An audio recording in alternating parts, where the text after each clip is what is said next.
Hi guys, in this video I'll be testing and reviewing the Stihl HLA 85 Cordless Telescopic Hedge. It's a demo machine from my local dealer for this park and garden in South Wales. And to be honest, I'm a bit sceptical about electric stuff. I've never really wanted to get involved with them, but to be honest with you, you have to get on the bandwagon at some time. So I'm glad I've been given the opportunity to give these a bit of a go in and test it out, to review this edge trimmer.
But effortless. Let's try it on the top edge now.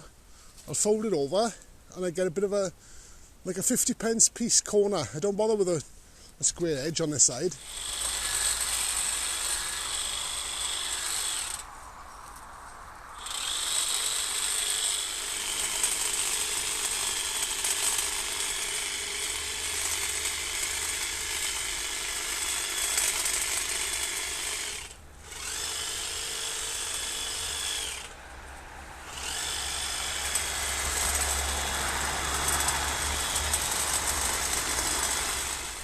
Right, reaching over there with a normal combi system I use, my Stihl combi, I couldn't reach out without the extension on. So let's try it from there. I can extend that straight out and take all that corner off over there.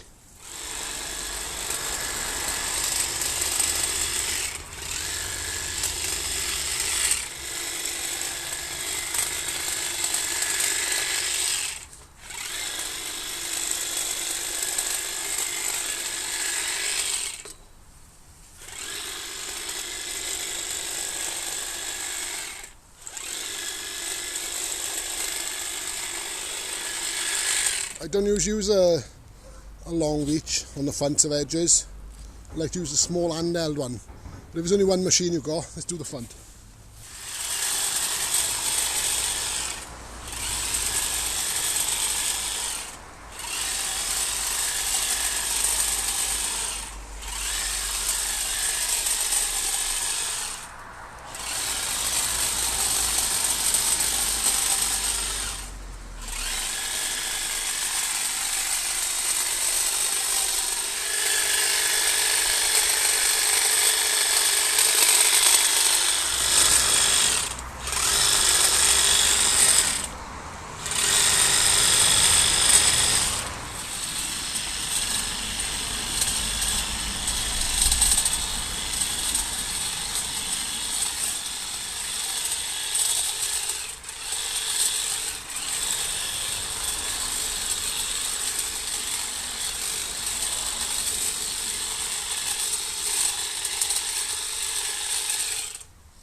effortlessly. If you go through a bigger chunk there, if it's thick, just go slower through it. The motor stays cool. So this is what we'll test it on, stuff like this, as well as normal edges. To me, it's pointless having something that just can do thick stuff as well. But so far, this is doing exactly the same as a petrol one would. Look how thick some of these are. Let's cut through this and see how much I'm going to take back. Clean up the floor a bit and brambles, but I've got to watch there's no wire or nothing in there and catch a tuff.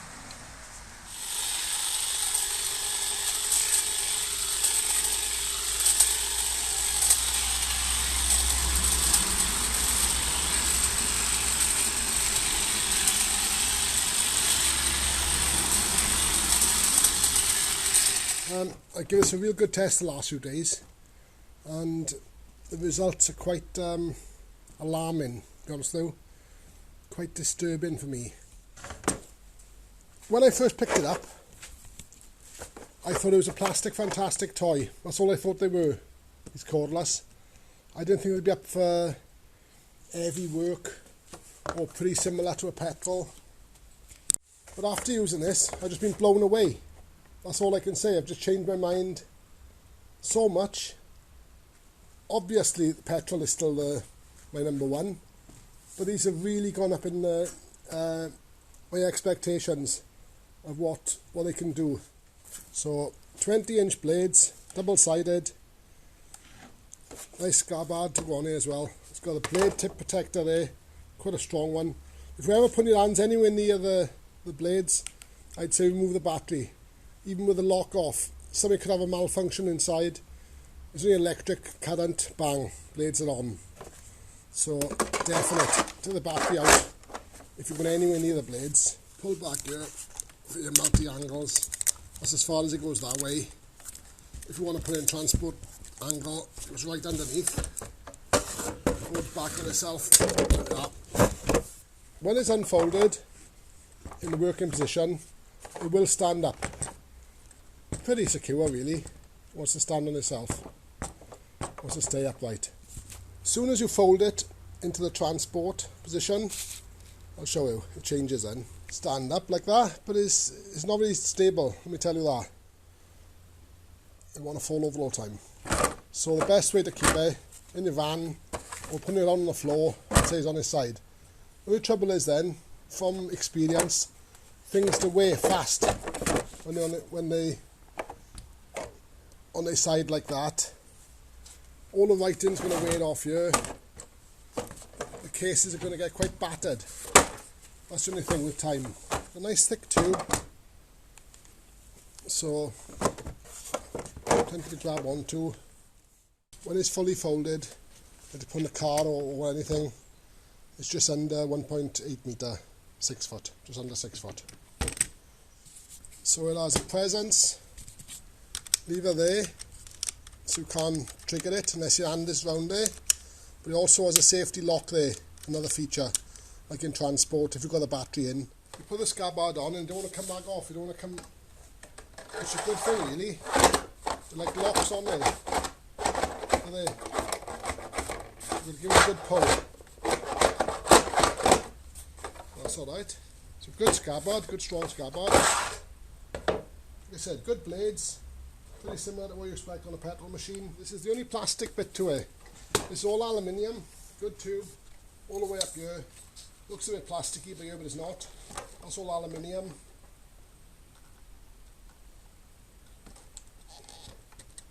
Just hope there's not too much going on with this joint there to break. It looks pretty robust. This does feel a bit catchy now and then, this lever. If there's pressure on the head, I don't like letting it come out.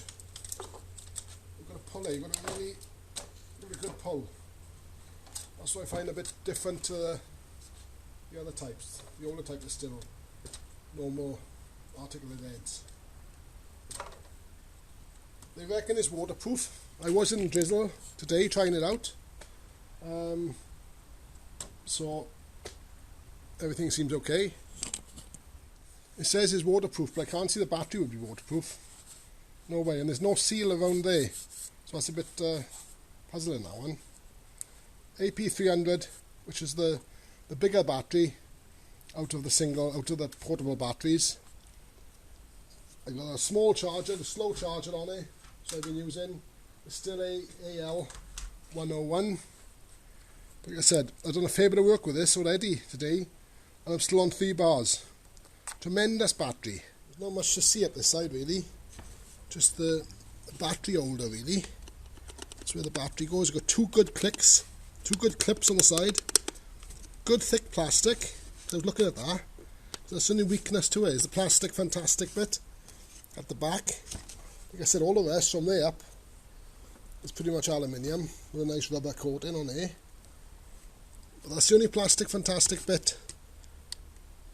I can't see how they can say that's waterproof. The only downside with this against the petrol is no matter what the conditions are really, you could finish the job off, because there's a gap down there, so water would go down in there, no problem, straight into your battery. So for them to say it's waterproof, I'm a bit wary of that one, but that's the only downside. That's my only negative. Wouldn't want to use it in the rain, no way. Bit of drizzle like I did today, fine, because it was very light. How waterproof is that sponge? That's just a sponge in there, and then surely the motor must be straight behind there. Yeah, so definitely, after all the money you spend on one of these, most people wouldn't even chance it. But when you're stuck on a job, trying to finish it off, a sudden shower comes, what are you going to do? If this is the only edge trimmer you got, you're going to hide out the way of the rain, you could have travelled to the job, you've got to go back specially then, just to finish it because of the rain. So, that's the only downside. And the conclusion is, I'm just, like I said quite a number of times in this video, I'm just blown away. I just can't believe it. It's just a pleasure to use. I don't know what it is. I know it's lighter than the petrol one. It must be that. It's just, you're non-fatigued. You just don't feel it so much. It's quieter. I never thought when I picked it up a few days ago that I'd be saying this at the end of the review. But I just can't believe it. It's just totally changed my mind towards these.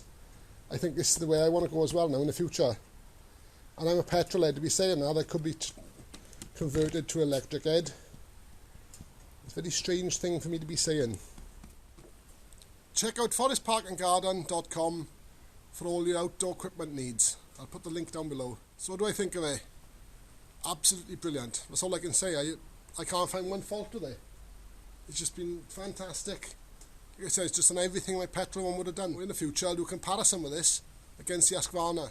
Well, there we are. I've cut a lot of different variety the last few days. A lot of different edges, just to see if it can do just normal daily stuff. You can do a fine finish. Obviously, you can do a fine finish. We know that. But I want to see if you can do heavier stuff. Like there's some bramble I was cutting, some quite thickish branches I was cutting, and it was just chunking through them exactly like a petrol one would. No stall at all. It just do anything that the petrol one would do. So really, really impressed with that. Well, there we are. I'll leave it there. I'm also testing and reviewing Stihl Telescopic Pole Pruner. So keep a lookout for the next video. You'll see that. We've got a lot of equipment in the pipeline I'm going to be testing and reviewing. So like Husqvarna versus Stihl, or Husqvarna versus Echo, or whoever. Whatever brand. But we got quite a few of them lined up. So exciting times ahead. And I hope you enjoyed this video. I'll try to go into detail as much as I can and be honest in my opinion. And like I said, it has just blown me away. It's blown my hat off, really. Please like and subscribe. Thanks for watching. Cheers.